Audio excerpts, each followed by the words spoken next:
There are only two animals on the planet that the Creator identified himself with. The first one is the eagle, and the second animal is the lion. And when I identified those two animals as his favorite to identify himself with, I recognized I better study these two animals, because if he is the leader of the universe and I want to be a leader on earth, I better find out the nature of these animals and also the attitude of these animals. And I discovered that both of them are the kings of their domain. The eagle is the king of the bird kingdom, and the lion is the king of the animal kingdom. Well, I want to talk about the lion today, even though I can do a session on the eagle, which is very important. But let's talk a little bit about the lion. The lion has what I call the spirit of leadership. And this word spirit here is referring to attitude. A leader has an attitude that makes him or her different from followers. And the lion exhibits that attitude. We have to cultivate the same attitudes that the lion has, because the lion apparently has been given the same attitudes that God himself identifies with, and he put it in these creatures. And apparently you and I are supposed to be the king of the animal kingdom, the rulers of all animals. So obviously we have somewhere trapped on the inside these same potential attitudes. Now, the lion is the king of the jungle, but the lion to me is a great source of encouragement to all of us. I want you to write this down. Remember this as long as you live. Number one, the lion is not the tallest animal in the jungle. Number two, the lion is not the largest animal in the jungle.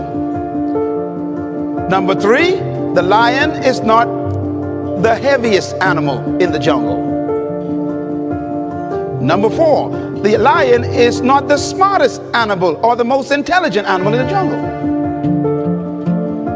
And yet, the lion is the king.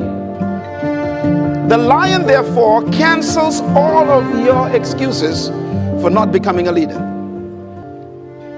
You don't need to be intelligent. You don't need to be smart. You don't need to have a certain height. You don't need to have a certain weight. You don't need to have any kind of advantage. And yet you can be the leader. Now, what's the main thing that shocks me about the lion is that the lion is not larger than the giraffe, bigger than the elephant, or heavier than the hippo.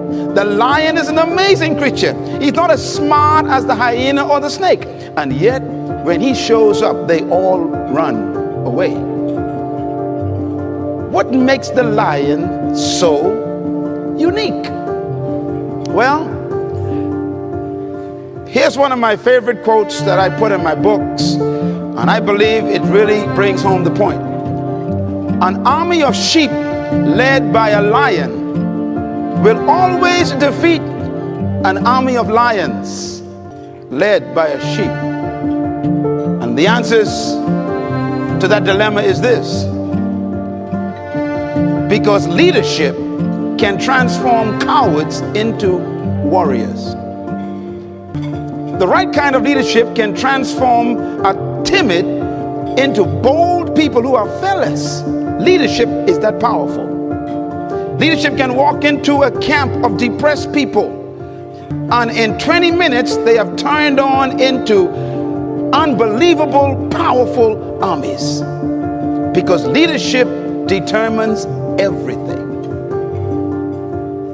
Now, why would a lion become the king of the jungle when he has all of those limitations? He's not the tallest, not the strongest, not the smartest, not the heaviest, not the most intelligent, but yet he runs things. And that's because the lion has something that we need to capture. The lion is the king of the jungle because of one word: attitude. The lion has a different attitude that makes every animal afraid of him. Now, we don't want to lead by fear, but it does take respect for you to become a leader.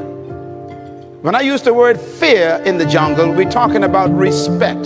The elephant respects the lion. The hyenas respect the lion. The giraffes They respect the lion. What makes these massive animals respect such a small cat? The attitude is the difference. For example, a lion will see an elephant, and the thing that comes to his mind, one word: lunch.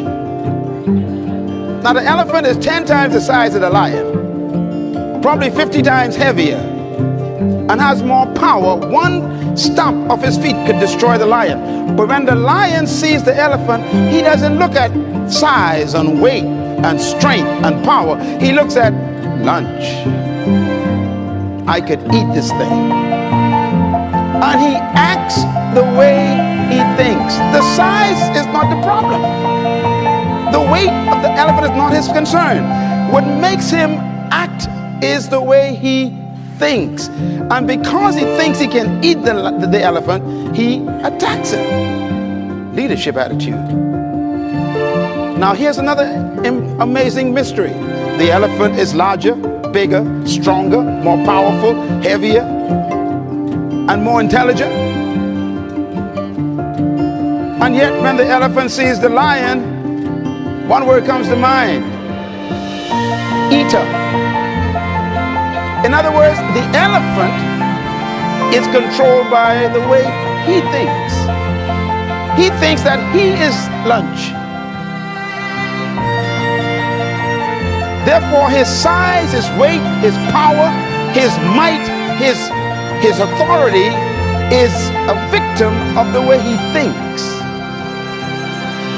It doesn't matter how big you are, how intelligent you are, how many degrees you get. It's your mind that keeps you small. Let me just ask you a question. What is the greatest tragedy on earth? Some people think that the greatest tragedy on earth is actually death.